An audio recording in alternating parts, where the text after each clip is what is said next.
Hey, what's up, B? How are you? Can you hear me? Yes, I sure can. How are you today? I'm muted. Good, good, good.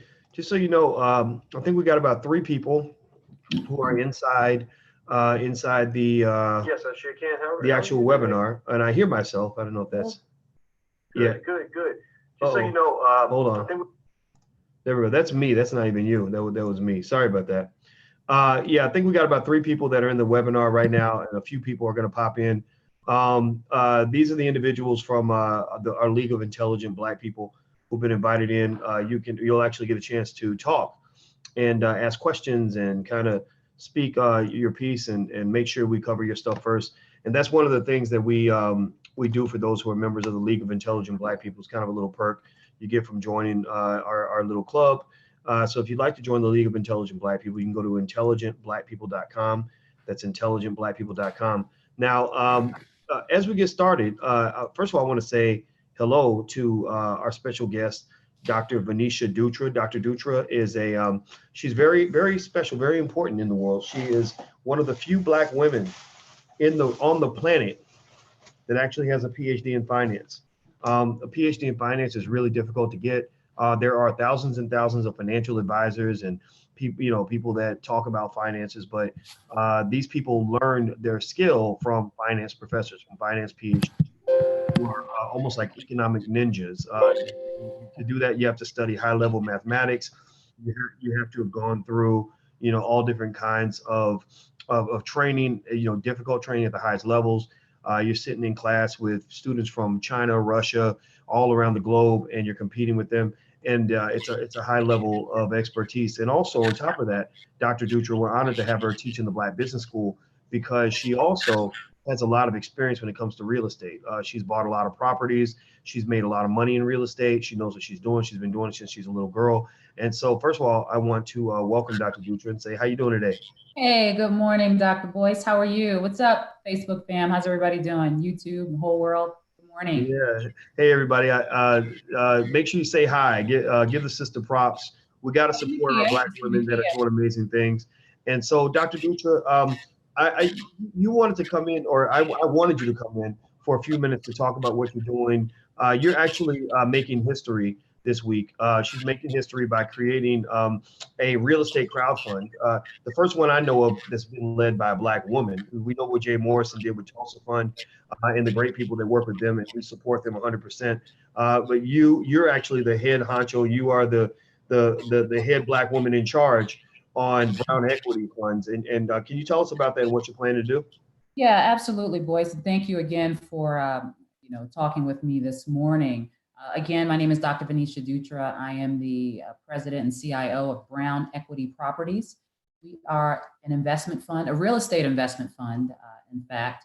And that simply means that we accept capital from investors and we invest that capital on your behalf. And we just invest in real estate. We solely invest in real estate, and we invest in real estate in the Black communities around the country. Not solely in Black communities, because you have to remember that our primary focus, our primary objective is to earn our investors a return. The majority of our investors happen to be Black, which is our focus. So as such, we look for any opportunity across the country to invest where we can earn our investors a sizable return. And there are many opportunities out here. That's what we do. Okay, so and I think that's fine. I don't think that investing solely in Black communities really is something that you have to do. I mean, It's not. It's not. right. It's like when they talk about gentrification, that's when other people invest in Black communities and take them over and kind of build them up and basically do a flip in terms of making more than their investment back. Absolutely. Well, one of the things that I talked to you about extensively is what I call the Black Gentrification Project, That's it. where I believe that we don't have to be the victims of gentrification. We can actually be the beneficiaries of gentrification. We just have to shift our mindset. Can you kind of talk about how your fund is designed to kind of help solve that problem and confront that issue head on? Yeah, absolutely, Boyce. And you bring up a really good point that I want to address. Sometimes I get a lot of emails. We get tons of emails and comments. And here's one comment I want to make sure we tackle, Dr. Boyce. And that is this issue of us on occasion using the term communities of color. And it seems that that rubs our people the wrong way. And I'm gonna pump the brakes on that. First of all, you better check yourself if you have an issue with that term. There are many ways to make money. And just like white capital comes into our communities to turn our communities what they want it to be, just like what Dr. Boyce is saying, we have the power and ability to do the exact same thing. So we don't only invest in Black communities. We go wherever there is opportunity, where we can be the beneficiaries for once in this real estate field or anywhere in the investment world. So sometimes that means going into a rundown Hispanic community or even a rundown white community. I don't care what the community currently looks like. The whole point is we have the power and we have the ability to deploy our own capital and make communities what we want them to be and what we need them to be. So I do take offense when people take offense to the term community of color. If you look at what we are, if you look at what we do, if you look at what I have historically done, it has always been for the benefit of our community, and our community meaning the Black community.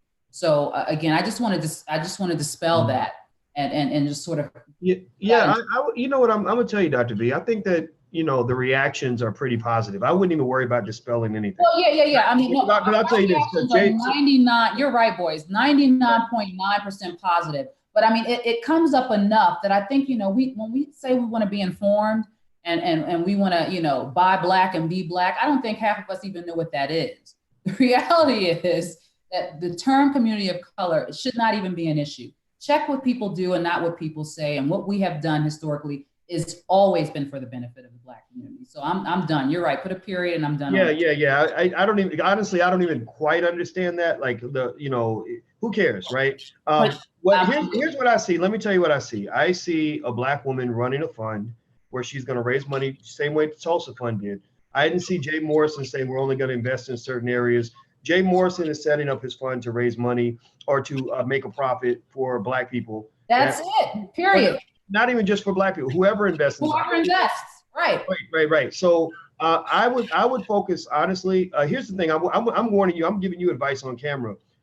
When you do this, you're going to have people that are gonna say all kinds of stuff. You're gonna have a million people that are gonna make a million comments, and the thing you do not wanna do is become prickly and responsive to everything everybody says, because eventually somebody's even gonna come out and say, oh, I think she's a crook. Or, I heard she molested 10 baby rabbits in 1985. Like people will make things up because, you know, there are people that just don't want to see other people win, right? So what I would encourage you to do is, you know, I think when I look at what you're doing, I see it very basic. You take on investors with the Brown Equity Fund. They, you know, you take that capital, you agree to give them a specific return on their investment. Absolutely. So they're making money. Right. And then you go and you make investments that make sense for the fund that are gonna. And we go beyond that. Let me tell you why our fund is different than any other fund in existence. So quite frank, you know, as you said, we take in capital from investors and we invest that capital on our behalf. So our primary fiduciary responsibility is to earn our investors a return, period. Right. Now, in the process, when we buy properties, one of our primary real estate objective is to buy properties that are in significant need of repair. We take our capital, we fix them up, and we sell them. Sometimes we buy and hold, depending on what the income prospects look like. But generally, buy and hold. Now, if you are an investor, here are the perks of being an investor in this fund. If you are an investor in this fund, you get what's called the right of first refusal to buy the properties that we rehab. So as a Black investor in our fund, you get the first opportunity to buy the properties that we have fixed up. On top of that, so that one, we're helping combat the issue of home ownership, the low numbers of home ownership within the Black community. On top of that, instead of taking all the profits and, you know, giving our investors a return, and our return prospects are anywhere between 7 and 10%. That's what we project our annual returns to be. So I get that question a lot. But if you do that with a Vanguard, the rest of the return generally goes to the fund managers and they live high on the hog. But we go beyond that, Dr. Watkins. we set up what's called a down payment fund. So and this is only open to investors in our fund. As an investor in our fund, you get the first opportunity to buy our fixed up properties. And if you are an investor and you buy one of our properties, we contribute up to 3% of your down payment out of the proceeds, out of the returns from the fund. Now, that doesn't come from our investors. We pay our investors first. Then we set up this down payment fund. So as an investor, you can buy our properties. We give you at a below market price and before it hits market, and we help you with the down payment. On top of that, we give our investors the first opportunity to place bids on rehabbing our properties.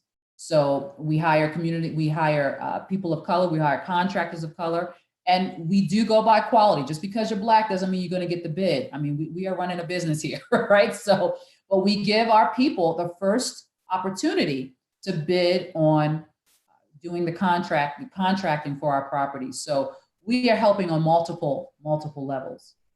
All right. Well, everybody who just tuned in, I'm talking, first of all, if you just tuned in, you notice I'm eating grapes. That's because I did not eat breakfast yet. I didn't either. And eating grapes is better than a donut. So that's the first Any thing. day. It's very important. Number two, I'm gathering, we're having what we call an IRS or an intelligent rap session with our League of Intelligent Black People. Some of you are inside the actual webinar. Members of the League of Intelligent Black People are invited to come into the webinar so you can actually come on camera and ask questions and stuff like that. And then others are watching from different places. And I'm speaking with Dr. Venetia Dutra. Dr. Dutra has a PhD in finance. She's a very good professor. She's earned tenure at a major institution. I'm not gonna put that on blast unless she wants to mention it. She also is a real estate investor, and she teaches in the Black Business School. She teaches a real estate class. If you ever want to check out her class, you can actually go to theblackrealestateprogram.com. That's theblackrealestateprogram.com.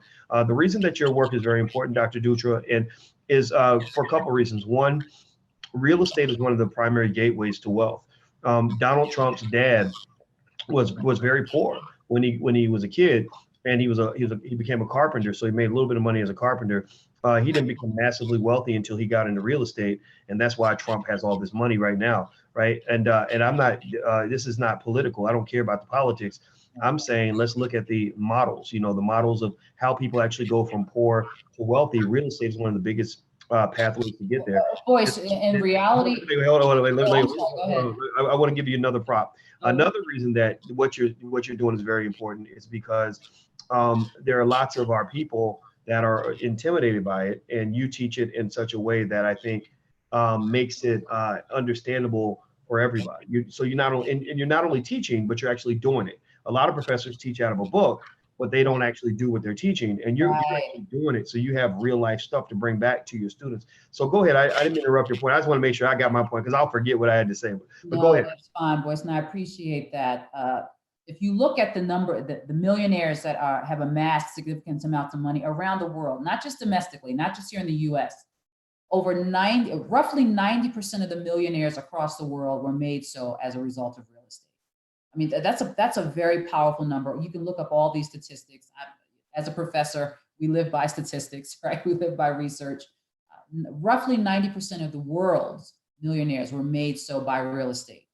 If you look at the U.S., break the U.S. down into 4 demographics: white, Asian, Hispanic, and Black. African Americans have the lowest level of home ownership across those 4 demographics. And put it together, we have the lowest home ownership rates, and home ownership generally creates the most wealth throughout the world. We have to improve that, and that's what this fund is aimed to do. So we earn all of our investors a return. You don't have to buy our properties. You can simply do like you do with any other fund. You send Vanguard a check for $1,000. You send T. Rowe Price or Oppenheimer funds a check for $10,000, and you don't ask what they're going to do with it. You don't care, right? You don't ask whether they're going to do anything to benefit your community. You just say, hey, I hope they give me a return. That return could be positive or negative. You don't ask any questions. Here, what we are doing is we're telling you, in the same way that you would invest in Vanguard, you can invest in Brown Equity Properties. We will earn you a competitive return. It's collateralized by real assets, not something that I can pony up and fake financial statements. There is real physical property that has physical value and utility. So it's a collateralized investment, and it's going to benefit our community, period. On top of that, we have these layers of benefits that you can take advantage of. It's a win-win for everyone. Well, you know what I'll say is that, to your point, and I was talking to another Black person who also, started off in poverty like I did. When I was born, my mother was 17 years old. She was a single mom, and we lived in the projects. And obviously that's not my reality now, but that's where it started. And she also, was I made a joke. I said, yeah, I remember when going to Wendy's was a big deal because Wendy's was like the expensive fast food that I couldn't afford. I said, I remember one day going on a daycare trip, and we went to, when I was 7, and we all went to Wendy's, and I only had $2 and I couldn't buy anything, for $2. And she said, you had $2 to go to Wendy's? She said, I never had $2 to go to Wendy's. And the crazy thing is that now she's doing really well financially. I'm not starving, right? And I said, when I really look at the things that made a difference in my life, it was becoming an investor that made a difference, not all the other things that people talk about. And so, this week we've had a lot of heated discussions about the elections and voting and how that works and whether it matters or not. I kind of want to move past those conversations because I don't want people to think that I am telling them that something's wrong with what they're doing. I would just challenge people to consider this. If our stock market participation rate were to match our voter participation rate, a lot of Black people would become millionaires within a decade or two. If our home ownership participation rate were to match our voter participation rate, a lot of Black families would climb out of poverty and have a lot of prosperity, right? If our entrepreneurship, participation rate were even 1/3 of our voter participation rate, it would transform our community overnight. So what I'm trying to say is that I'm not going to argue with people anymore about voter participation rates because I don't want to upset people. I know people get it stresses them out when you present ideas that are different from their own. But I want to say, okay, we got the voting thing down pretty good. Like we do that very well. You can debate as to whether or not it's made a difference, right? But now that we've got that down, let's not be a one-trick pony. Let's make sure every level of prosperity, real estate investing, stock market investing, entrepreneurship, educational excellence, that they all match our voter participation rates. If we did that in a generation, you would literally see our community transform. What are your thoughts on that? Boyce, you hit the nail on the head. And I'll say, you mentioned something earlier. A lot of us are intimidated by what we don't understand. And we don't understand because in many cases, we weren't introduced to concepts of wealth early on, particularly if you come from poverty. And that's not the case in other communities. In the Jewish community, they are indoctrinated from day one. In the Asian community, they come out of the womb and they're working at 6 weeks in somebody's small business, nail shop or whatever it is, hair shop. So they're indoctrinated. Other communities and cultures are indoctrinated in ideas around wealth from day one. That's what we have to change. And I'm going to warn you all or caution you all not to be intimidated by what you don't know. What Dr. Boyce, let me plug you, Dr. Boyce, because I so appreciate what you do and what you have built.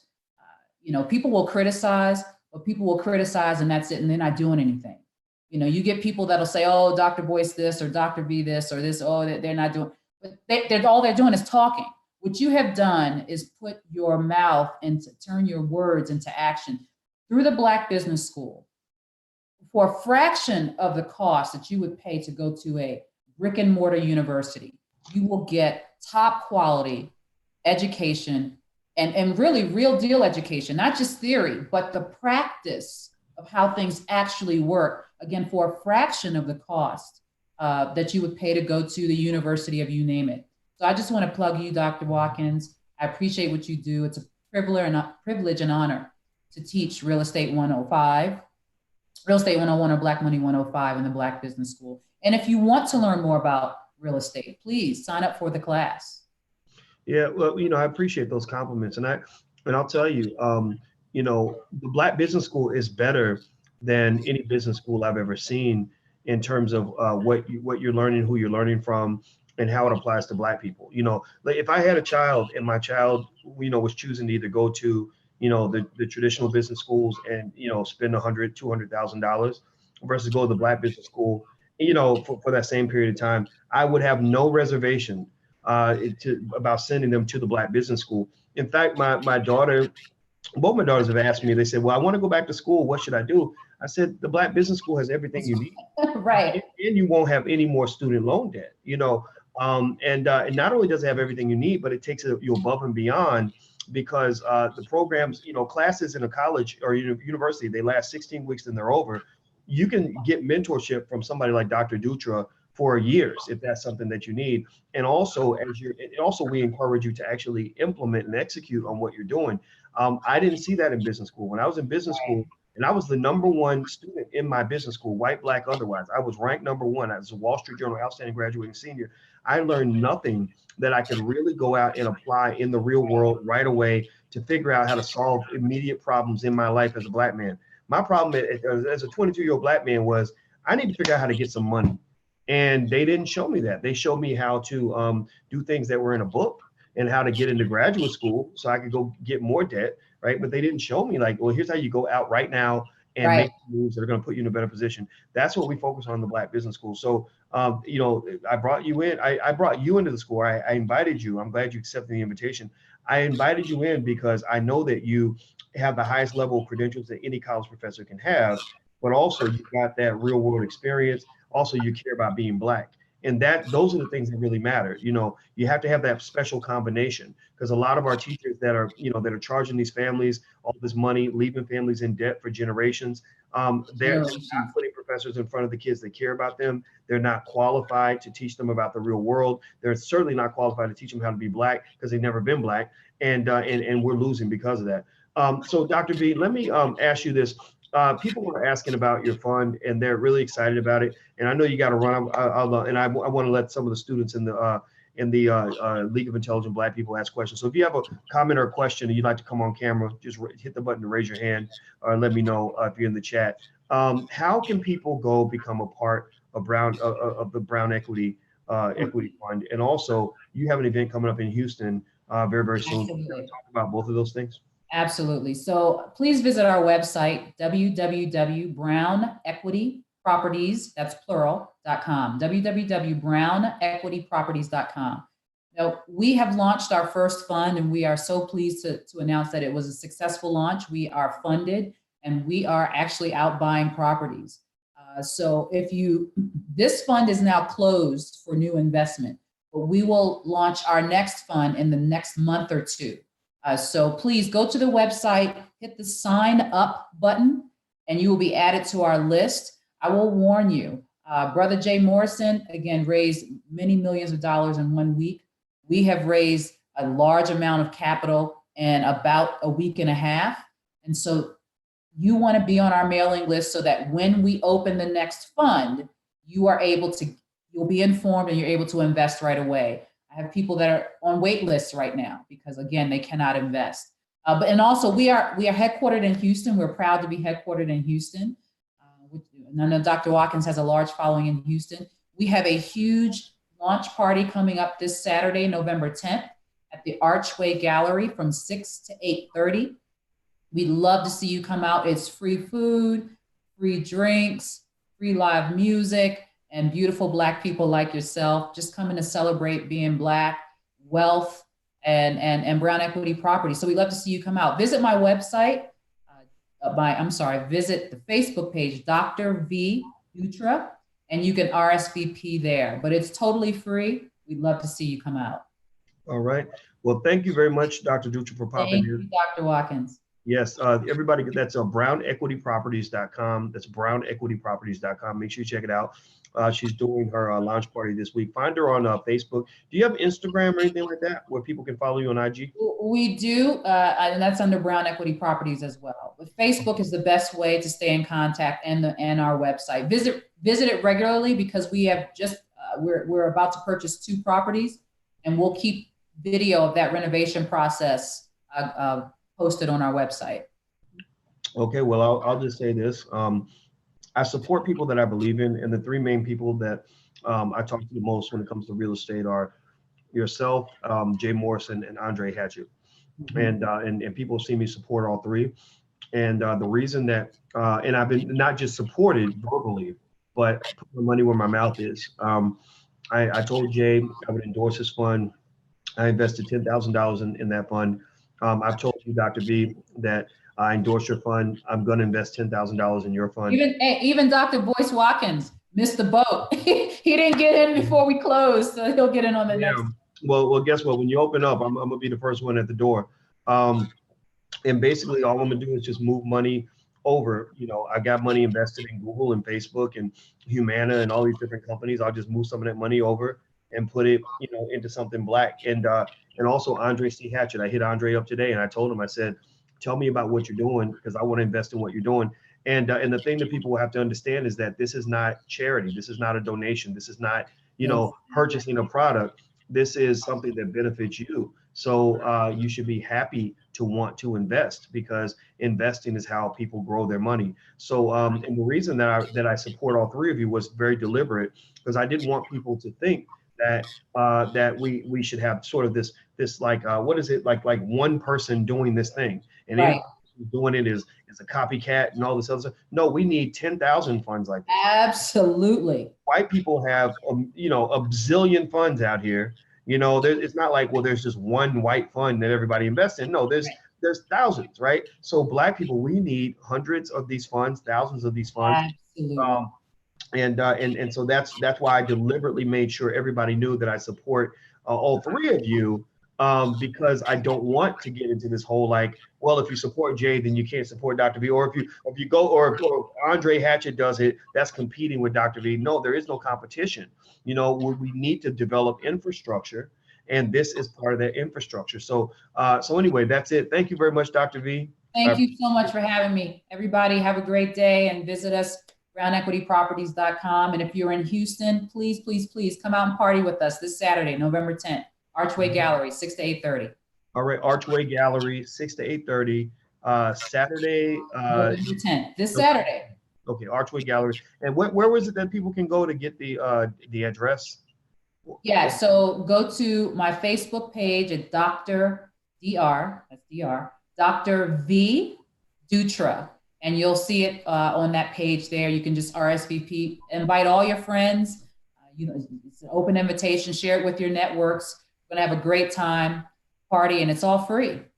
All right, and then in December, I'm going to come down to Houston around the middle of the month, and we're going to do another event there. Yes. So I'll let you guys know about that if you're in H-Town, or if you want to just fly into H-Town, it'll be worth it to do that as well. Absolutely. So, all right, well, take care, Dr. V. Thank you. Have a great day, everybody. Peace and blessings. Right. See you guys soon, or see you soon. Okay, so. Everybody who is in the League of Intelligent Black People, I see you guys have your hands up. I'm going to ask in advance, out of respect for everybody that's here, if you could condense your remarks, you know, that'll help us kind of get through as many questions as possible, as many comments as possible. So please condense, so because I hate cutting people off and jumping in and all that. That's just not my personality. So help me with that, you know, by self-policing. And but at the same time, I'm glad you guys are here. So what I'm going to do is I'm going to bring in the first person I'm going to bring in is Mahasan Tariq. Mahasan Tariq. He's a member of our League of Intelligent Black People. If you'd like to join, go to intelligentblackpeople.com, and I'll invite you into our IRS Intelligent Rap sessions, where we're just going to talk about what's going on in the world. Any conversation, any discussion, any issue is on the table. So Mahasan, I'm going to allow you to hit the button that says "Allowed to Talk." And I just hit a button that unmuted you. So let me see here. Hold on. Let me see if it unmutes him. Okay. Mahasan, see if you can unmute yourself. If you can't, I'll figure out another way to get you in here. Okay. That's not working. So let me try. Wait, hold up. Wait, there we go. Hey. All right, do you hear me? Yes, ma'am, I sure do. How are you? Oh, Dr. Boyce, I'm fine. How are you? It's good to see you and be on your site today. Oh, it's good to see you too, sister. What city are you in? I'm in Hickory, North Carolina at this time. Oh, Hickory, North Carolina. Okay, very nice, very nice. What's on your mind today? I have this inherited property. I don't want to lose it. And I have a very difficult time trying to understand what I need to do because the property has been left in very bad repair. It's in disrepair and it really needs to be torn down and rebuilt. And I'm wondering how best to go about doing that. Okay. Are you okay? So you're looking for a way to tear down and rebuild this property that you inherited? Is that? Yeah, I need to hold on to it. I feel I'm able to hold on to it, but where's my money? I'm retired from my job. I have a retirement income going, and I need another job. I take care of our 92-year-old mother in this property. She believes she was born here, but she was actually raised here. But this is her area. She doesn't want to leave it. I don't want to, disrupt that. I want to stay here also. Well, my thought is that if, whatever the value of the property is, because you have that property and it has value, I assume that makes, and I don't know what's going on as far as income and credit and everything else, but I would presume that going to a bank will be a good start to see if you can get a loan that will allow you to pay the costs of rehabbing it. I would also, if you've never done these projects before, I would try to find a reputable company that can help you get that done. And also, if you do have the ability to talk to a lawyer about it, I would make that suggestion. In fact, in the Black Business School, we have something called the Black Legal Program, which is law school for non-lawyers. And attorney Nicole Compton is absolutely expert at breaking down legal issues and not so much giving legal advice. She can't do that on the platform, but she does kind of give you options that an attorney might know that regular people may not understand. So Yes. an option. I am trying to keep up with her in that program. So Okay. I have checked out 2 or 3 of her events online, which is very good. Yeah, do this. Since you're in the class, go to her next class and ask her that question. Like you just because the great thing about the Black Legal Program is you got this brilliant lawyer who normally charges hundreds of dollars an hour, who's right there, who can really answer a lot of questions. And while we, it can't get to the point of being just specific legal advice, she just sees angles that other people don't see. And she understands business very well. She understands the law very well, and business and law kind of go together. And that's what your issue is, right? You got the business side of it in terms of the fact that this is an asset, a financial asset, you're trying to protect it, et cetera, and you're trying to make this investment. But then also there's the legal aspect of just making sure you keep your property, right? So Absolutely. So go to class, ask that question, and if you can't get your question answered, which I don't see why you couldn't, because she answers questions. She just loves answering questions.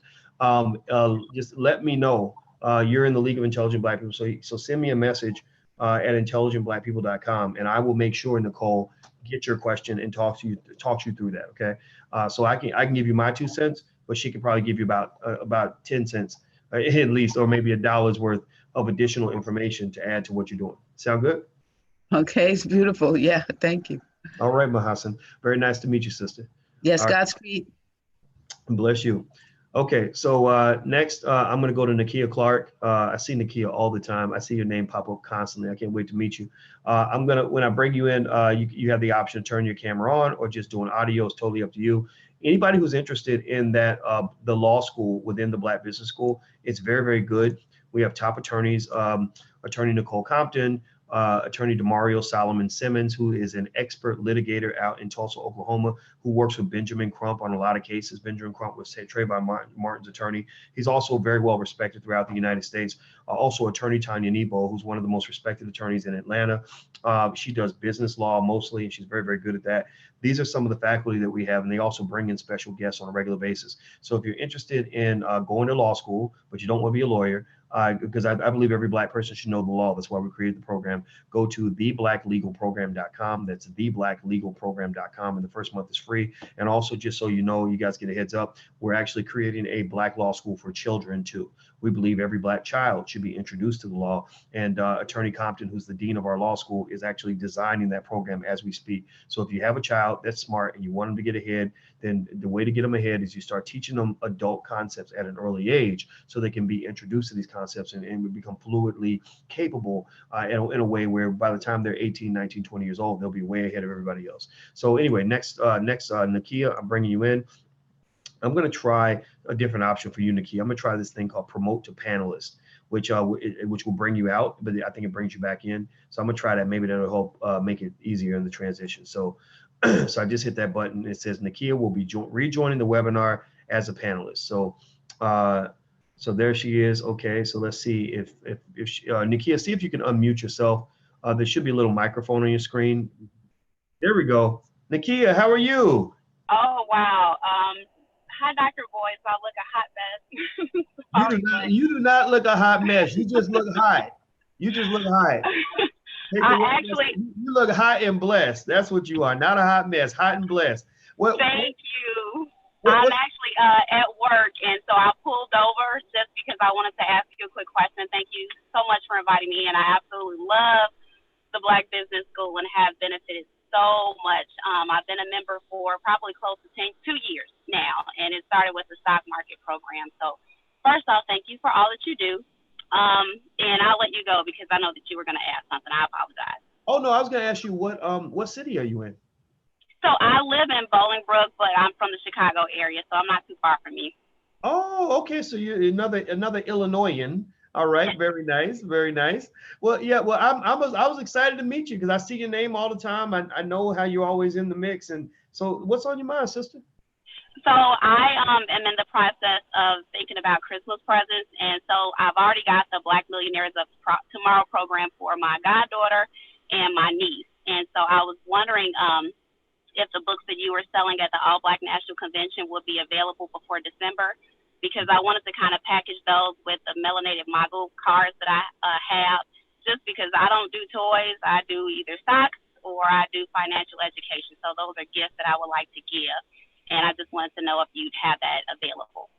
Well, I love that. I mean, you're going to be such a blessing to your family because these little things that you're doing right now are going to stay with them for, I'm talking about 30, 40 years.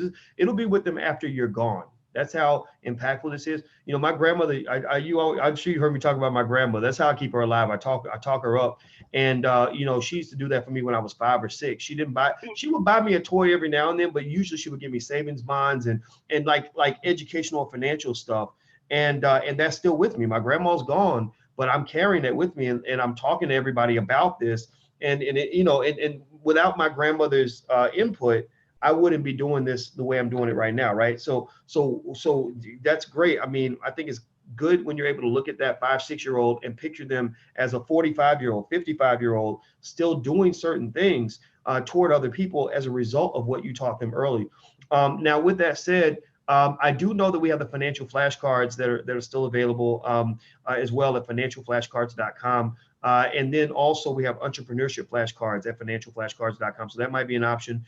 And then on top of that, the curricula, I'm going to check with my assistant right now, but I believe that by Black Friday, they're going to have a little package where you can get the curricula and the flashcards kind of together in a bundle.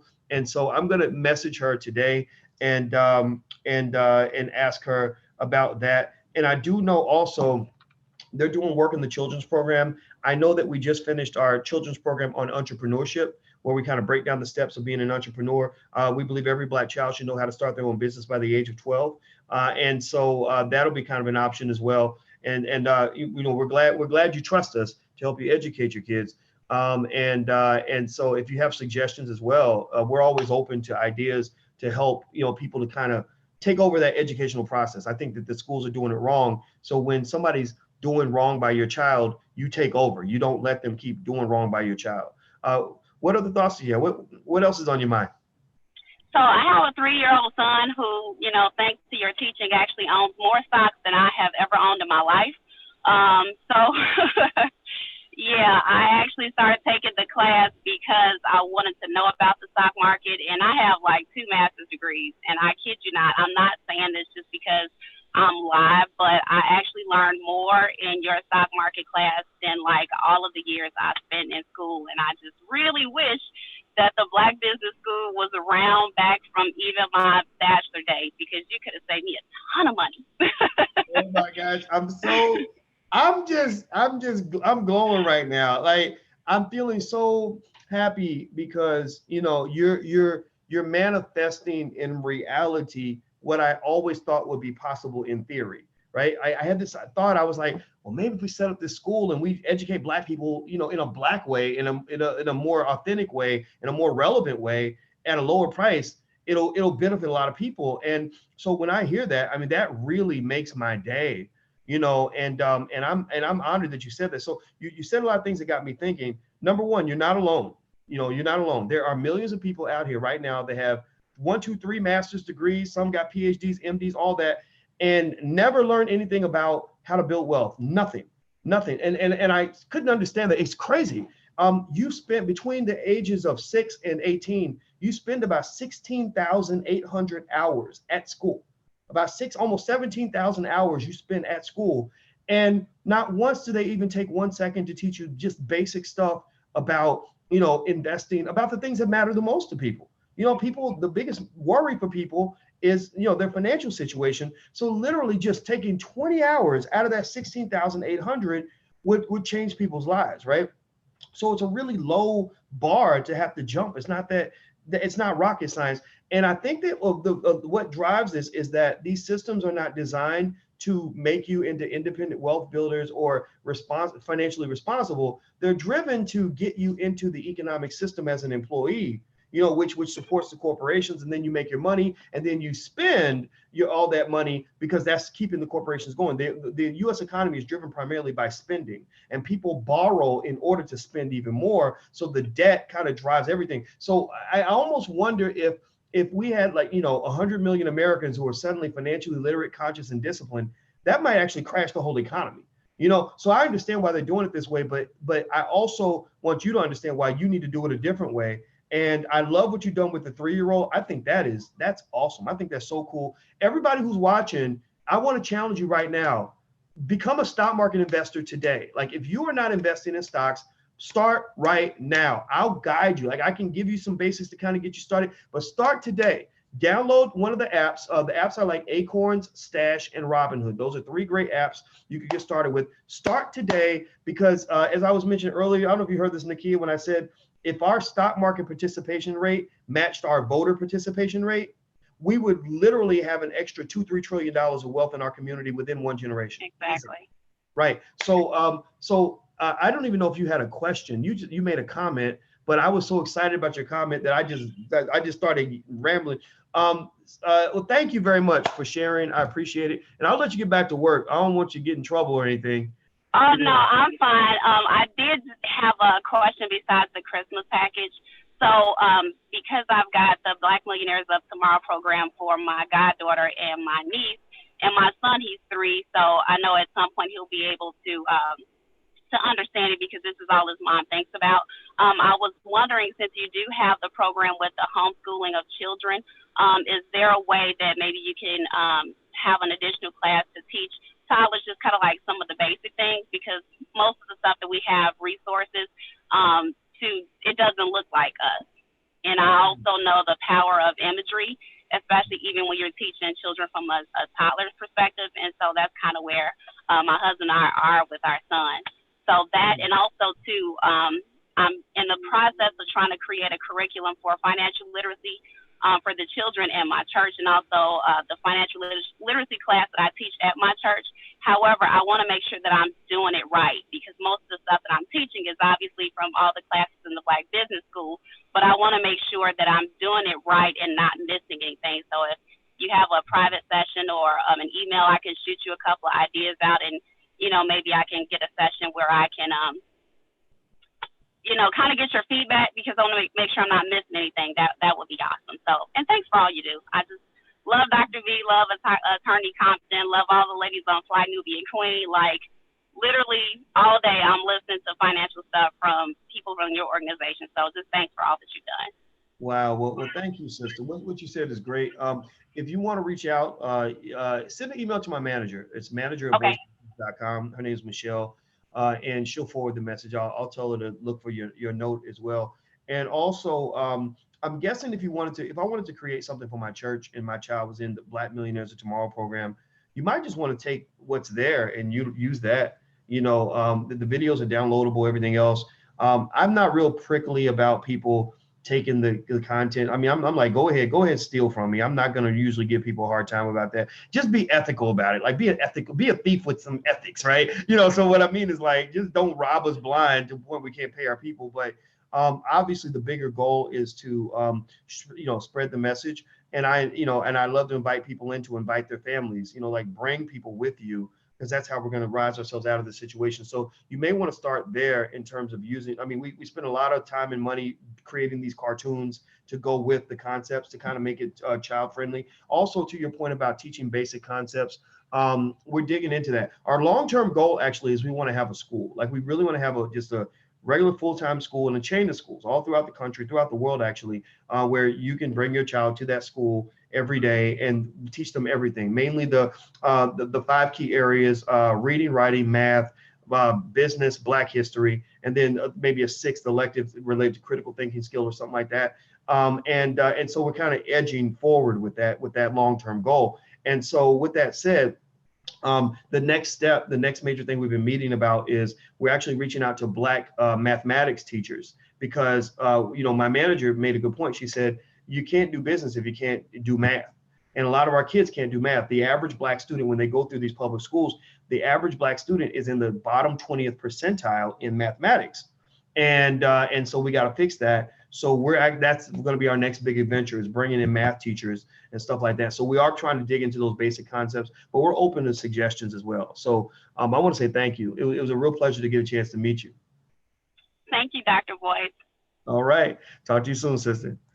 All right. So the Black Stock Market Program, if you are interested in learning stock market investing, if you're following the stock market right now, you'll notice that the market is doing really well. A lot of people made a lot of money today in the market. So you may want to check that out. If you're interested in learning how the stock market works, you can go to theblackstockmarketprogram.com. You can get a month free. The first month costs you nothing. And then when you do pay, it's like $3 a day or something, less than the cost of a McDonald's value meal. But as Nakia just said, it's designed to teach you better than anything you ever learned in college. So don't go take another class at a university where where you got to go pay a ton of money and all this other stuff. Just pay $3 a day and we'll change your life for $3 a day. All right. So anyway, let me jump back in. Do me a favor, if you're on YouTube, hit that thumbs up button, please. Take 1 second to do that. If you're on anywhere else, please make sure you share, subscribe, all that good stuff. All right. So Anthony Curry, you're next. Now, Anthony, I have a confession to make. I got to use the bathroom. And when I got to use the bathroom, it's hard for me to concentrate when I got to pee. So I'm going to actually literally just do something that's probably just like totally unprofessional. And I'm going to step away and I'm going to go use the bathroom. And I want you guys to stay here, chat with each other. And I'm going to come right back and I'm going to try to shut the door so y'all don't hear no water falling into the toilet. But that's what I'm going to be doing. I'll be right back.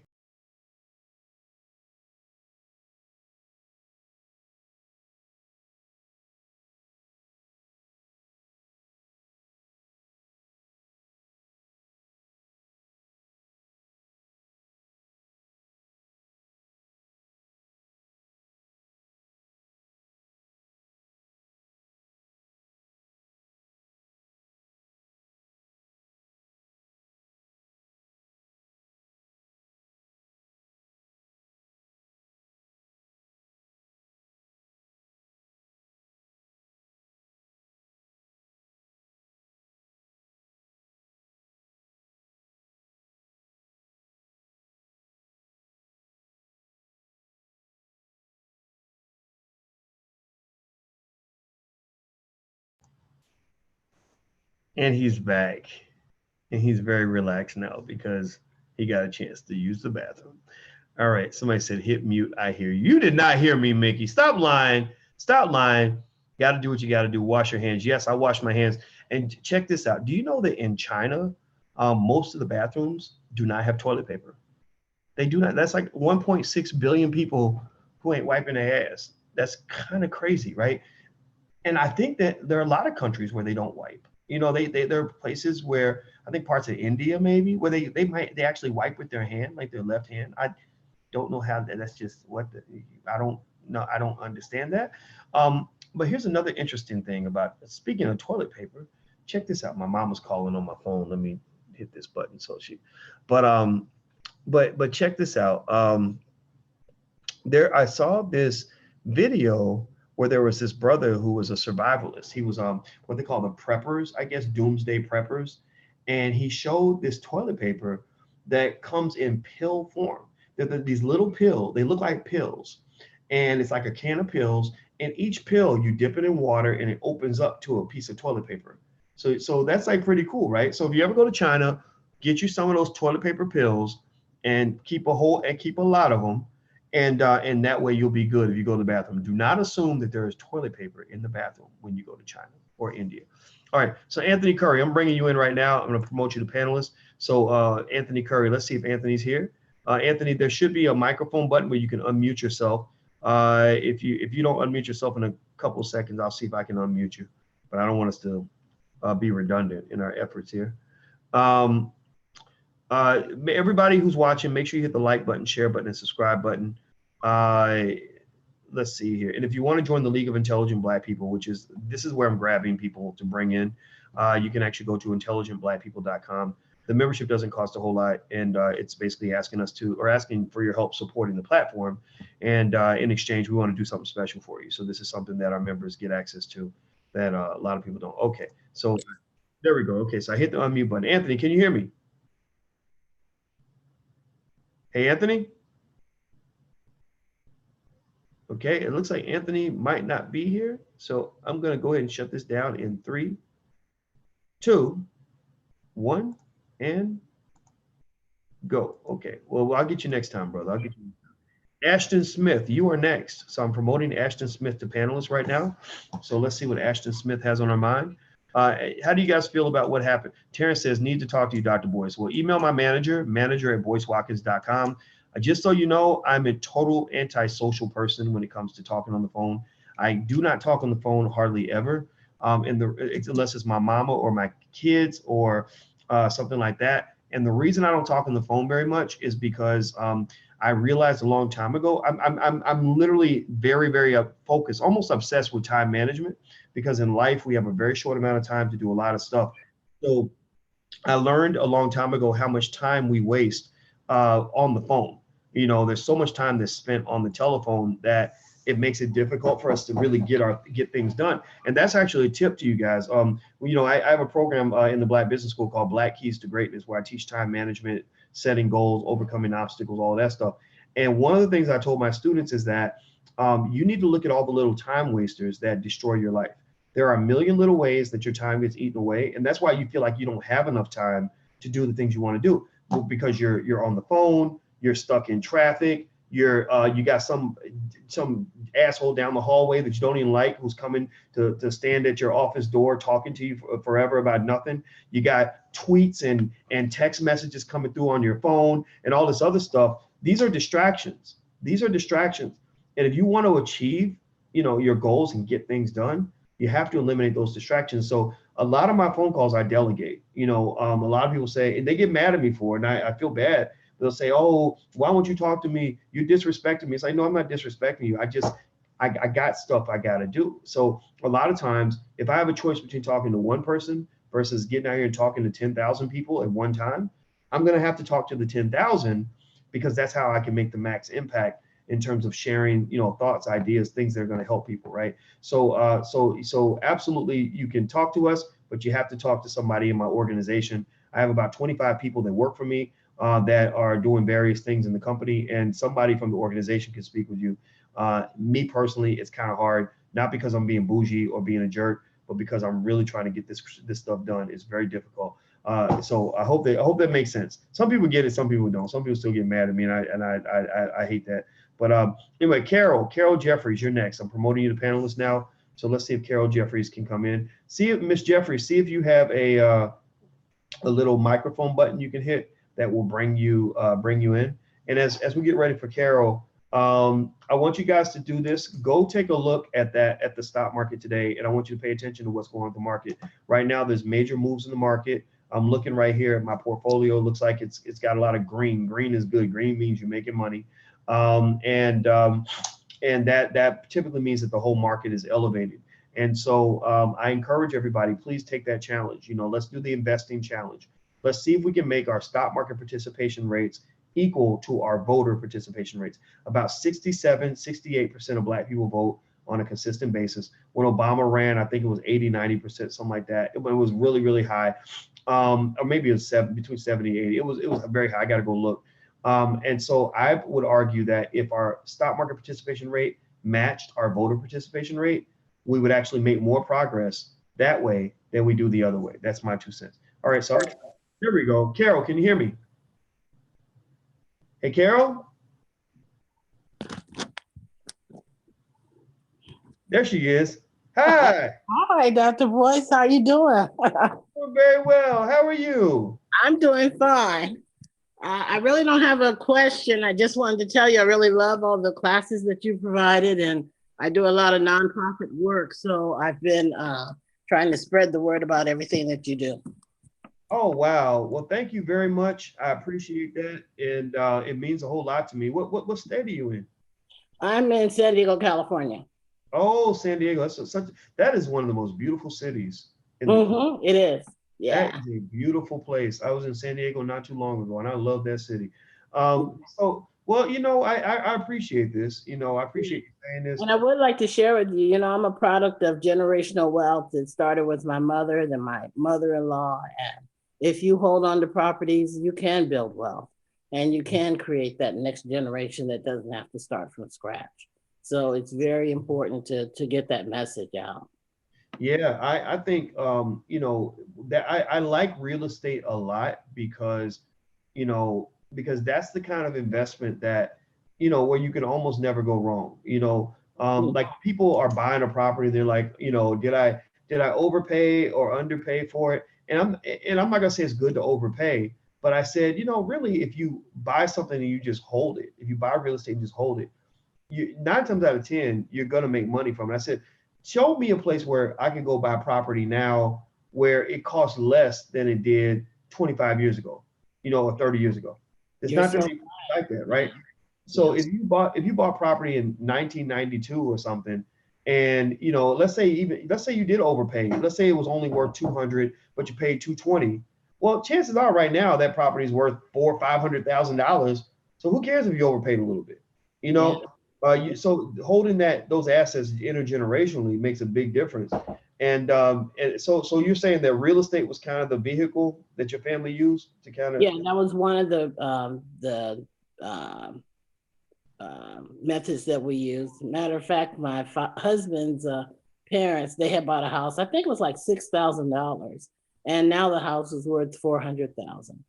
And when we got it, we had to rehab it. So I feel your other callers' pain, and it is possible, but you need to learn as much about rehabbing property as possible. A lot of Black people are just letting property go, and it's like, that's your 40 acres and 2 mules. All you need to do is learn some basic skills so that you can hold on to it and teach that next generation to do the same. Well, thank you for making that comment, Carol. I should just walk away and let you teach because you was teaching and preaching with that, and I'm really, you know, really proud of your family, and I hope everybody was listening to what this sister just said. I want to say thank you very much for chiming in. I appreciate your support, sister. Thank you so much. All right. I love you, and I'll keep watching. I love you and Dr. Claude Anderson. Yeah, Dr. Claude. That's the original, I tell you. Well, thank you very much, sister. And I look forward to speaking to you again very, very soon. Okay, thank you. Take care. Bye. All right. So y'all heard what she said. You know, I mean, they bought a house for $6,000. It's worth $400,000 now. That's how wealth is built. Wealth is usually built through what they call capital gains, capital appreciation. That's when you buy something at one price, you hold it and you wait, and then it goes up in price, and you're making money without working. You don't have to get up and punch clock. You're not going out and, you know, and having to engage in any type of labor. You're just making money because you own something, you know, and a lot of people make money that way. It's really important. I want to give a shout out to my friend, Janique Flood. Janique Flood is in here. Say hi, Janique, if you still hear us. And Janique is a great actress out in California. And I keep telling her she needs to go off and be a comedian because she's funny as hell. And she's got the most adorable little twins. And And I think they were just in I think her twins were just in like a Doritos, and it wasn't Doritos commercial. It was a commercial for something. You got to remind me, Janique, what it was, but they were in some kind of commercial. And they're cute little boys. They got this red hair and little smart kids. And I respect Janique and her family a lot. Okay, so Fatima, I'm going to bring Fatima Brown in next. Everybody else, please hit the like button, share button, and subscribe button. If you want to join the League of Intelligent Black People, please go to intelligentblackpeople.com. That's intelligentblackpeople.com. Mickey Hill says, we're sitting here watching you. I don't know what that means. That sounds very creepy. Maybe you can explain, elaborate what that means, but I'm messing with you. All right. So Fatima, I'm gonna try to bring you in. And if you can hear me, Fatima, you might be muted. But okay, it looks like Fatima's not gonna, maybe Fatima had to go. Let me check with Ken. I see Ken K. I'm gonna try to bring you in, Ken. Let's see here. All right, so Ken, I just promoted you to panelist. And so let's see what happens. If Ken does not come in, then I will promote somebody else. There we go. Okay, I see Fatima. Fatima, I think I unmuted you. Can you hear me, Fatima? Okay, I'm gonna try Ken. I see Ken came in. Let's see. Hey, Ken. Where's everybody going? I know Miss Britain is here. Okay, Miss Britt, I'm gonna bring you in too. So we'll just have a lot of us and we'll do a Brady Bunch type thing. And Valerie, I'm gonna bring you in also. So somebody's gotta be in here. All right, so let me see. Miss Britain, I'm unmuting you. And I see Valerie Houston is here. Okay, can either one of y'all hear me? All right, okay, then maybe I gotta figure out a better process. Here we go. Miss Britain, hey, can you hear me? I can hear you. All right, how are you today? I'm great. I'm great. Good. What city are you in? Oakland, California. Oh, Oaktown. That is an amazing city with amazing people and an amazing history. Gentrified. It's gentrified Oakland. I'm sorry. Oh, you really? So Oakland's not. It's not the Oakland. It's not a chocolate city anymore. It's not a chocolate city anymore. Oh, and it's so sad because Oakland. Every time you watch a documentary about Oakland, it's always really interesting. You know everything. Obviously, you got the Black Panthers and stuff like that, and the Oakland influence on hip hop. And it's almost like Oakland reminds me a little bit of China in that it's almost like it was like it developed its own culture, almost like on another planet. So it ends up being so different from everything else. You know what I mean? Yes. Yeah, and I don't know. I think that's so interesting. Every time I see something about Oakland, I always watch because I'm like, where did that come from? Like nobody else is doing that. It's a great city. Are you born and raised there? Is that where you're from? No, I'm originally from Daly City, which is in San Francisco, the other side of the bridge. I'm from the Bay Area, but I've been here for, since I maybe 10, 11 years old. Well, it was a chocolate city, but I've slowly watched it gentrified. COINTELPRO did an amazing job of destroying the community in Oakland by putting crack in the community. But I did want to say that I am a member of the Black Stock Market Program, and it is an amazing program. And I thank you for giving back to the community in a major way. My son is now invested. He's signed up with Stash, so I have my 21-year-old that's on Stash now. He's with Stash Investments. I'm with Stash because of you, and I just want to thank you. I mean, what you're doing is priceless. The dedication. I saw you after your marathon. I watched that video. It's amazing. You are an amazing brother that is loving an amazing Black woman, and I just want to say thank you. Thank you. Wow, thank you. I'm really touched by everything you said. It means a lot, like you, and anybody that agrees, that thinks in that same way. That's what really keeps me going, because this ain't an easy journey, and it wasn't like I was ever really 100% sure that I was making the right moves.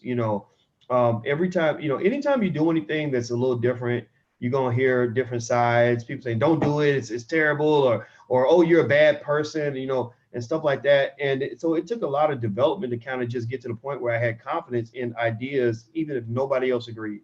And so when I hear that, when I hear you say, "Okay, thank you. This really impacted my life," It's almost like running downhill. Like first you're running uphill against the wind. Now it's like, okay, now I'm running downhill and I got the wind in my back, because everybody needs or enjoys having somebody say, this is working, keep going, So I want to say thank you for those kind words.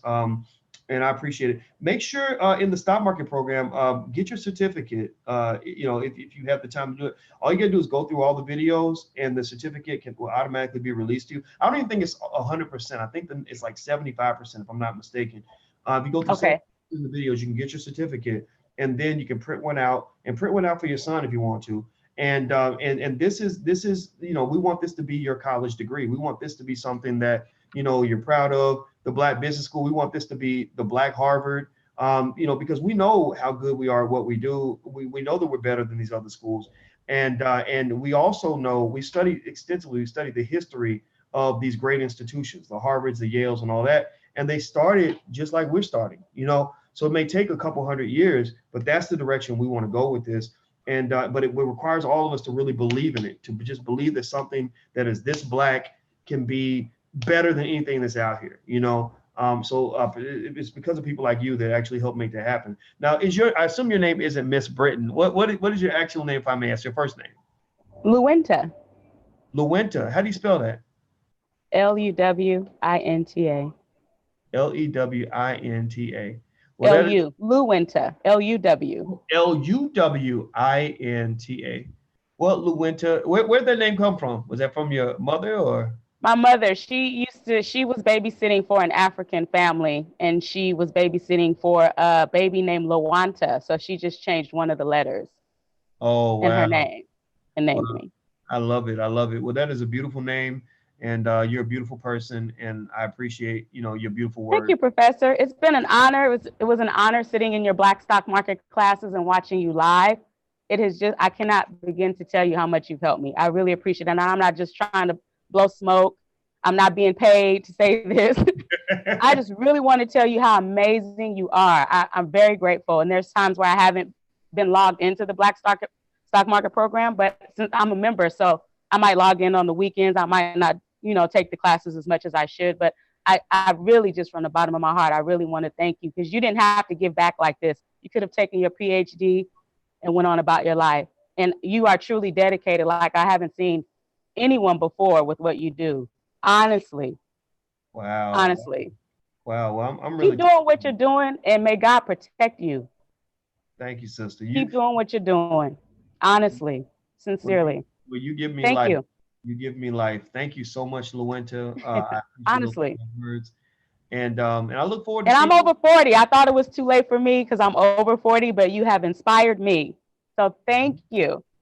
That's right. You know what? You're over 40. I'm over 40. So if it's over for you, that will make it over for me. And I know it ain't gonna be over for me, so it ain't over for you. So thank you. And I look forward to seeing you again.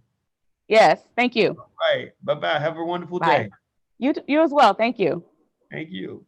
All right. So Luenta, that was pretty awesome. I appreciate that very, very much. And if you are interested in looking at the Black Stock Market Program, we do teach about the stock market. Anything you want to know, that's my area of expertise. That's where I wrote my dissertation on. That's what I studied for many, many, many, many years. When I got my PhD, that's what I wrote my research papers on, all of that. So I understand it very, very well. I can break it down to where anybody can understand it. And also the first month is free. And in the Black Business School, customer service is our #1 priority. So we have a crackpot, excellent customer service team that is available if you have any issues whatsoever. We do not want any dissatisfied customers. So if you get in there and any little thing isn't to your liking, just email support@theblackbusinessschool.com and they will take good care of you. That's what they do. They're authorized to help you if you have a financial challenge at the time. I told them, I said, look, if somebody's struggling economically, we do the honor system, help them out, give them something free, cut a price, whatever you got to do, just give them the opportunity. So feel free to join. And also we offer degrees. We give out certificates if you go through the program. And because the Black Business School is worldwide, and we have 66,000 students who've registered with the school, we're going to go to 100,000. Definitely probably by the middle of 2019, we're going to make a massive investment and go to 100,000 students. And so this degree will have value the same way a degree from, Stanford University has value within the network of Stanford, or the same way a degree from Yale has value within the network of Yale. Well, the Black Business School degree will have value within the Black community. Okay, so that's kind of how this educational thing kind of works. All right, so Osai, I'm gonna bring in Osai Naoma and Rakaya Holmes, and then that'll be about as much as I can do today. But let me see here.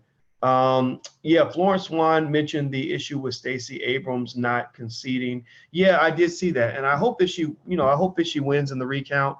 I'm not anti-Stacey Abrams. I am definitely one of those show me type people where if she is elected, I want to see the results, the receipts that show that she's really down for Black people the way she could and should be. I really feel sorry for a lot of Black political candidates, to be honest with you, because I feel like there are times where they want to do more for Black people than they actually do, but they can't, because for two reasons. Black politicians are enslaved. One is that much of their base is racist. And because they're racist, when they see them doing anything specifically for Black people, they're going to get a backlash. Like they can go and they can say, we're going to help, immigrants. We're going to grant asylum to illegal immigrants. And people will cheer for that because illegal immigrants are kind of in style, in vogue, almost like Black babies were when all the celebrities were adopting Black babies from Africa. But if they say we're going to do this thing specifically for African Americans because they deserve it, then they're going to get backlash from a lot of white folks. So it's hard to help a group of people that has been stigmatized by other people. It's almost like you got two friends. One of them hates the other friend. So anytime you do anything for the other friend, the first friend is going to get jealous and annoyed and pissed off, right? That's the first reason why Black politicians can't do a whole lot for Black people. Number two is most people in this political system serve the person who's paying the bills. Most people in this political system have an economic master. And the economic master is who dictates what their policies are going to be. So the thing is, Black people don't have enough wealth, sort of allocated to the political process to become economic masters of anybody. We could do it. We could pick one candidate and say, we're going to own you because we have a super PAC, a super Black super PAC that is funding everything you do, funding your whole campaign. So you better answer to us when it gets done, right? And but we don't do that yet. We're not yet at that stage of our political development. We'll get there. It's just going to take time. And so they end up serving these other people. So when I look at Stacey Abrams, I saw a candidate who had suddenly, just out of the blue, suddenly you got this, this down home looking Black woman like Sister Girl, et cetera. Unfortunately, her and Oprah kind of fit the whole kind of mammy image that a lot of white people are very comfortable with. I'm going to be honest with you. And she's coming off like the Sister Girl, but she's got millions of dollars that she raised, right? And all this money that she raised, right? And they asked her, they said, well, you came out of, out of seemingly nowhere with all this money. Who funded you? Where'd you get this money from? And she said, I'm not going to tell you. I can't tell you. Right? I don't trust that. It doesn't mean I don't trust her or think she's lying. It's just like, well, why won't you tell us where the money came from? Because the money is what drives everything. And if we don't understand where the money comes from, then we don't understand what's driving you. Right? Did George Soros write a big check? Did Oprah write a check? Maybe Oprah wrote a check. I don't know. When all the Black Hollywood elite are coming down to Georgia to participate in promoting her campaign, I don't think they're doing it just because they think she will be a great governor. I think they're doing it because Hollywood has a direct interest in controlling Georgia politics, because Georgia is a state where a lot of movies get made. Georgia provides some of the most generous tax benefits for Hollywood production in the country. So they want a candidate in office that's going to make it comfortable for them to come in there and make more Tyler Perry movies or whatever it is that they're doing.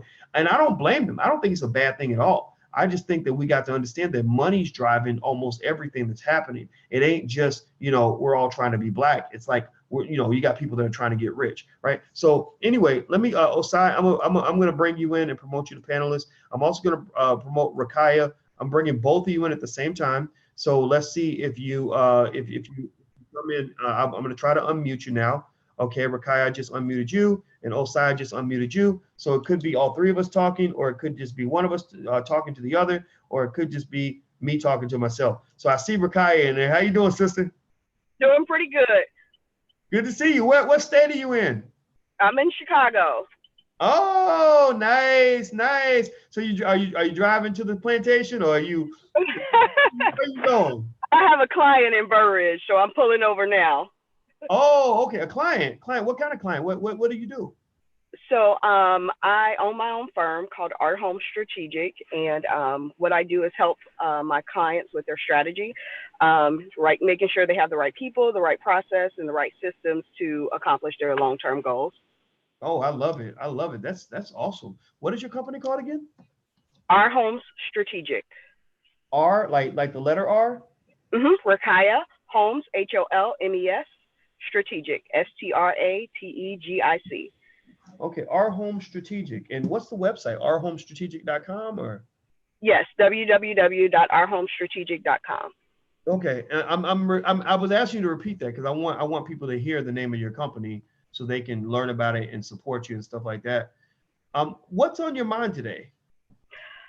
I think I'm in a reflective state right now, just simply because I became interested in just the state of Blacks in America, and I had sort of an experience, I'll call it, working on a plantation. I was promoted from an HR position to our corporate office, and in this role, I sat in a room with a bunch of individuals. They were Jewish, and we were talking about the next promotion that we were going to have, and someone brought up a Black artist, and right away it was dismissed by the CEO, saying that's not our demographic, that's not who we're going after, they don't have any money and they never will. And he was serious. And now I'm the only Black person in the room. Everyone else, is Caucasian. And I was like, damn, he said that. I mean, Harvard educated, really smart guy, has done, lots of work to make the business profitable and things like that. And I'm like, damn, he's 100% certain. And so it invoked something in me to find out why. And so on my search to find out why, doing some research, I actually came across you and Dr. Clark Anderson, as well as some other people, because for me, I think strategy is innate in me. I'm always looking at how to improve something's efficiency and get the outcomes that I want for me. And so I decided to take that show on the road and do some other things. And so in my research, I found out so much information that I was overwhelmed, and then I became angry, and then I paused and was like, no, you need to act. And so that's why I'm a member, and subscribe to what you're teaching, because I feel like, to let go of your security in a job says a lot. And to be unapologetically Black is, something that we don't always see. I did not have the leisure to do that. I lived in Kentucky for 15 years. And so you kind of have to sort of play the game. And I don't want to play the game anymore. I'm from Kentucky, and I'm familiar with that game. What, did you live in Louisville? No, I was actually in a little town called Mayfield, Kentucky, right by Paducah. Right by Paducah, Kentucky. And I worked in Illinois for at a casino, but that's not the casino where I had the experience. I was promoted there. They opened up a new casino in the Chicago area. They wanted me to come out. I was like, absolutely. I wanted to get home anyway because I was tired of it down there. So I came home, opened it up, did really good, got promoted, went to corporate office, and was like, oh, hell no, this is not for me at all. So moved out of there, went to the finance industry, did really well. Was promoted 3 times over the course of like 3 years. And then it was like I said, I was on that journey to figure things out. And I'm like, okay, so the way I'm going about this is bass backwards. I will never accomplish what I'm trying to accomplish working for someone else. So that is why I now own my own business. Been in business 2 years, was, able to get my former boss to be my first client. He saw the value in it, has championed my success. But of course, it's one of those things where you have to understand that if you add value, of course people want to work with you. You know what I mean? So selecting, you know, now I'm in a position where I can choose who I work with. And if we have a common goal, then great. If we don't, then I can say no. So no more narcissists and just all around straight up racist people that I have to deal with unless I choose to, and I don't see that happening. I love everything that you're saying. You know, I think that your story is so common for so many of our people because many of us were raised in a way where we didn't think that there was another way, you know. And maybe it's because, you know, if you grew up in the 80s or even the 90s, definitely in the 70s, you know, there was kind of this wave of, you know, maybe affirmative action and things like that that made you feel that, you know, okay, this is how I can get out of poverty. And a lot of my friends started off, you know, poor like I did. And I think that when you're starting off with nothing, then anything's better than nothing almost, right? Even slavery, if you know, is cool if it comes with a good paycheck and some prestige. And then when you get a little something, maybe it makes you kind of think, well, maybe there's more out there, you know. Once money wasn't really a big deal anymore, I was like, I don't think I want to keep living like this, you know? Exactly. Yeah, because I was making over 100,000, so I could have, you know, hey, life is good. I kept my debt down. I made a lot of good choices, but it wasn't just about me. I have nieces and nephews. I'm the oldest. I want them to have something. I want them to first off know who they are so that they understand. They just need to understand their history. I truly feel like world history has been just wiped away from the minds of Black folks. And so that is something that I'm passionate about, making sure that my nieces and nephews and anybody that will talk to me understands, you know, who we really are, where we really come from, and those sorts of things. But also then if you know the history, so, you know, study the art of war and all of these strategy options that are out there. My first major was political science. I changed it over to public administration. I minored in legal studies, and, you know, it's just one of those things where, you know, you figure out that certain things are just, bullshit. They're not, yeah. Or bass backwards, as you would say. Bass backwards, yes, definitely. Bass backwards. And so I don't just like to talk. I'm more, I like to go from concept to concrete very quickly. You know, let's put the strategy together. Let's look at what works, what doesn't work, what are you doing, what data are you collecting? And so I feel like a lot of us, you know, sheeple are out there and people are telling us things and they're not backing it up with facts. That's a problem for me. I need to know exactly how you conducted your research.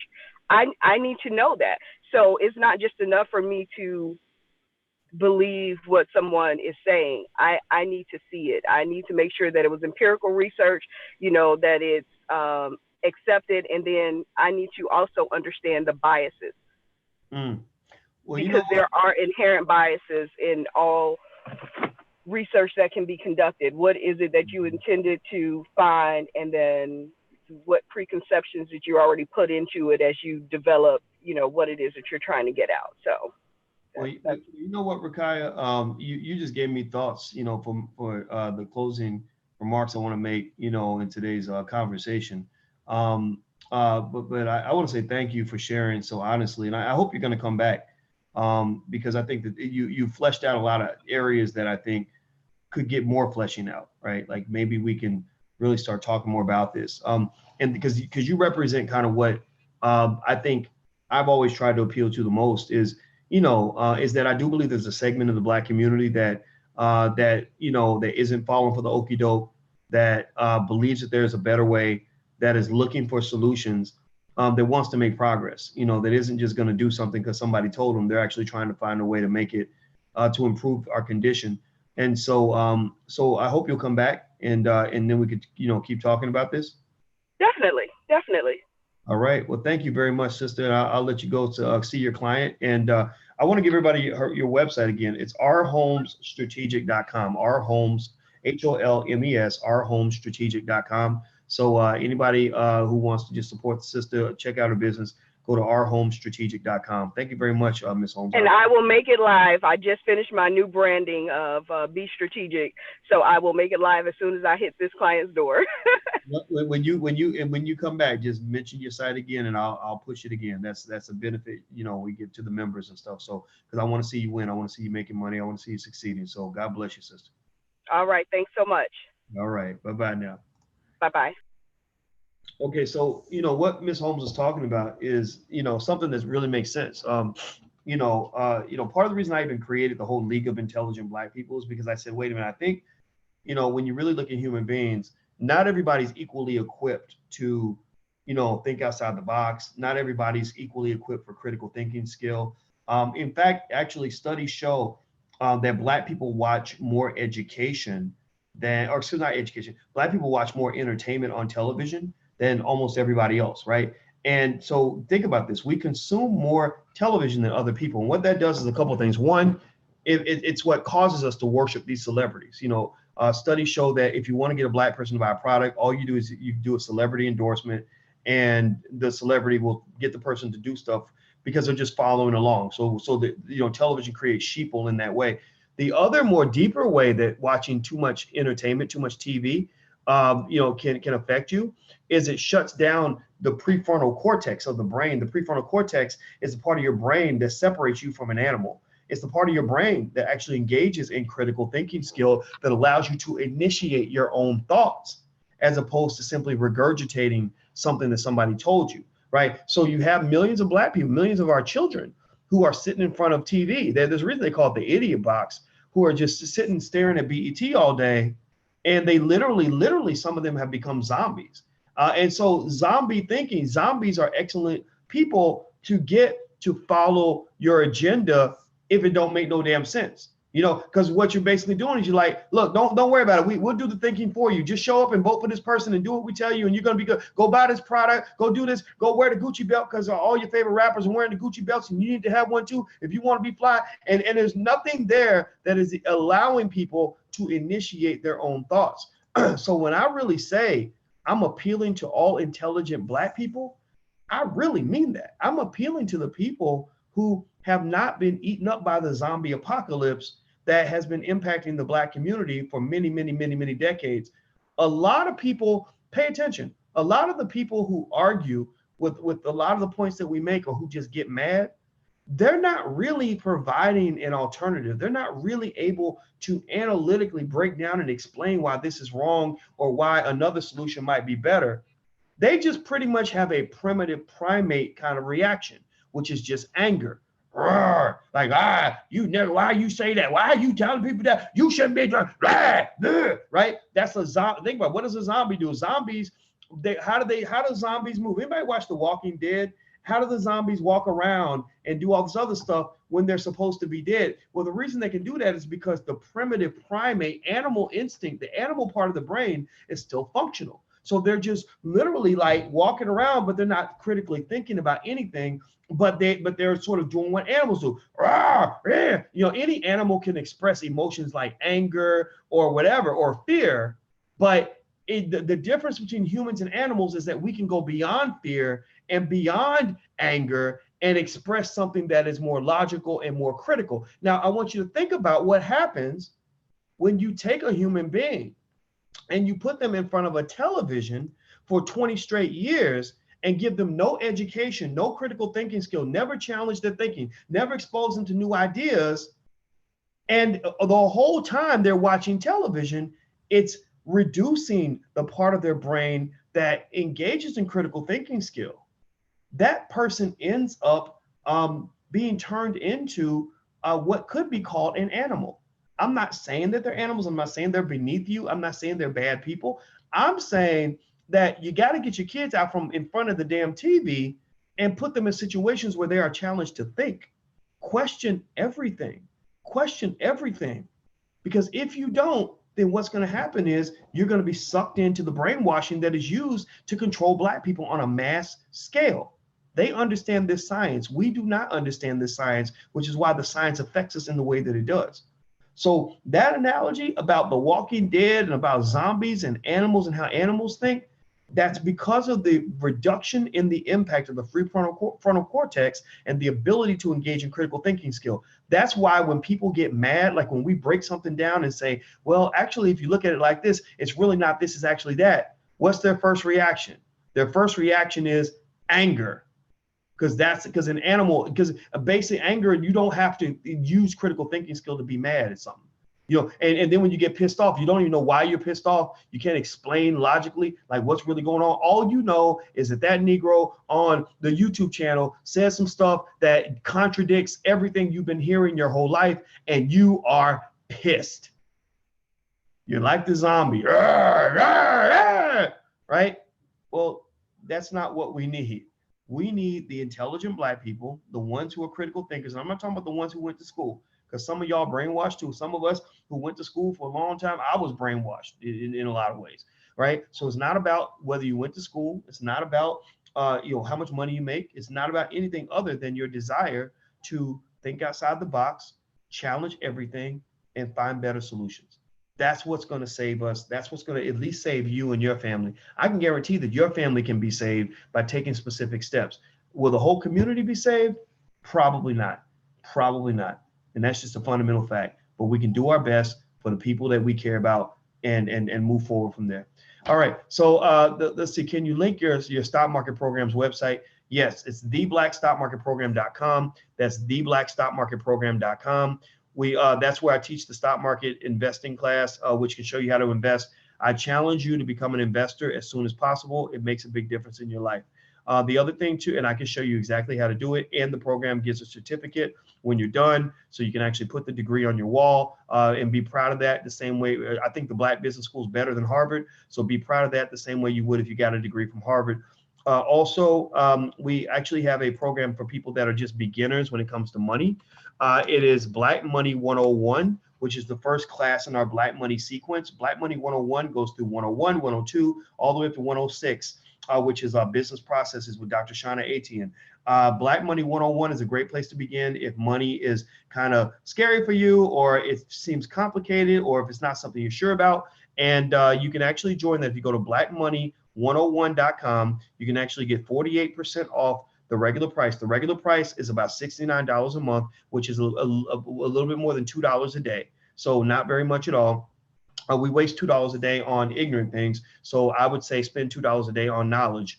And actually, if you signed up using the special code, you can actually get half off of that price, 48% off of that price for the next couple of days. Just go to blackmoney101.com and use the discount code Dr. Boyce TV. That's blackmoney101.com. Use the discount code Dr. Boyce TV. And instead of it going down, instead of it being $2 a day, the price would actually drop to $1 a day, which is as low as we can go and still pay our bills. You go to a university and try to find a class where you're learning from PhD level professors and tell them you want to pay $1 a day, and watch how quickly they look at you like you're out of your mind. But we have actually found a model that is superior. We're superior to what HBCUs can do. We're superior to what Ivy League schools can do because we solve specific problems with the experts that we have. And I know that this model works. This is actually the model for the future. In fact, experts predict that half of all universities are going to go bankrupt in the next decade because people are realizing that it doesn't make sense to go $100,000 in debt to get a bachelor's degree. So anyway, that's it. I'm out of here, guys. Again, if you want to be invited in where you can actually talk and ask questions and be a part of the conversation, you can join our League of Intelligent Black People at intelligentblackpeople.com. That's intelligentblackpeople.com. We ask you to become a patron to support our Black media, and in exchange, you get to come in to the private VIP section and actually, talk and tell us about your life, your business, whatever it is. We want to give you something for your money. We don't take donations. We don't believe in charity, but we believe deeply in making investments. So we want to make sure that whatever you give us, that number one, it's going to go back into your community. And then number two, you're going to get 10 times more for what you give. So go to intelligentblackpeople.com if you want to join that group. And that's what we do. We have the IRS Intelligent Rap Sessions where we get together, talk about the issues of the day, what's going on, whether it's the election, politics, it could be economics, whatever you want to talk about. So check it out, intelligentblackpeople.com. I'm gone. I'm about to go eat some lunch because I've been snacking on these grapes the whole time. So y'all can tell how hungry I am. So take care, guys. And see you later, Robert Muhammad and Robert Keith Hood Jackson and